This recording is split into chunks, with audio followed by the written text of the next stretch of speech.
မဝရမနဲ့ကျေးလက်ဖွံ့ဖြိုးရေးဝန်ကြီးဌာနပြည်ထောင်စုဝန်ကြီးဦးမျိုးစောသိန်းသည်ဒီနေ့မနက်ပိုင်းမှာပဲခူးတိုင်းဒေသကြီးပြည်ခရိုင်အတွင်းသမဝရမစနစ်ဖြင့်စနစ်ကျသောစိုက်ပျိုးရေးလုပ်ငန်းများဆောင်ရွက်ရန်ပေါခေါင်းမြို့နယ်ဝက်တိုးကျေးရွာဘုံတော်ကြီးကျောင်းဓမ္မယုံမှဝက်တိုးအုတ်ရှိကုန်းမြောက်မကွေငခုအိုင်ဗန့်ပြင်လေးကြီးထန်းတပင်စတဲ့ကျေးရွာများမှာမိုးစပါးဆိုင်တောင်သူများနဲ့တွေ့ဆုံကဒေသဖွံ့ဖြိုးရေးတင်ပြချက်များကိုညှိနှိုင်းပေါင်းဆက်ဆောင်ရွက်ပေးခဲ့ပါသည်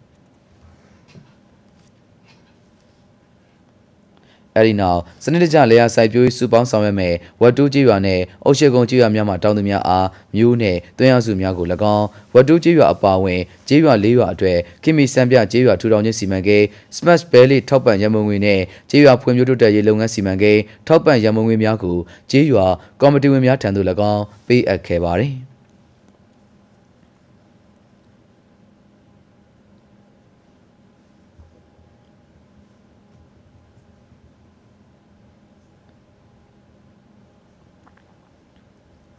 အဲဒီနောက်ပေါခေါင်းကျိုးကြဆက်သွယ်ထားတဲ့လမ်းအားလမ်းတာပေါင်းချဲခြင်းနဲ့မြေနီခင်းချင်းလုပ်ငန်းဆောင်ရွက်နေမှုအသေးစားစက်မှုလက်မှုလုပ်ငန်းဦးစီးဌာနကဖွင့်လှစ်တဲ့တိုင်းသားရိုးရာဂျက်ခုတ်နည်းပညာရက်ကန်းဒီဇိုင်းသင်တန်းစဉ်ကျိုးကြရေးရွာသင်တန်းသားများရဲ့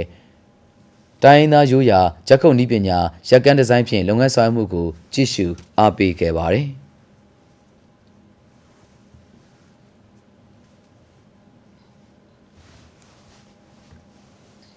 ဆက်လက်ပြီးပြည်ခရိုင်ကျေးလက်လမ်းဖွံ့ဖြိုးဦးစီးဌာနရုံးမှဝန်ကြီးဌာနကွပ်ကဲမှုအောက်ရှိခရိုင်မြို့နယ်အဆင့်ဦးစီးဌာနများမှဝန်ထမ်းများနဲ့တွေ့ဆုံအမှာစကားပြောကြားပြီးဝန်ထမ်းများရဲ့တင်ပြချက်များကိုဖြည့်ဆည်းဆောင်ရွက်ပေးခဲ့ကြောင်းသိရှိရပါတယ်ခင်ဗျာ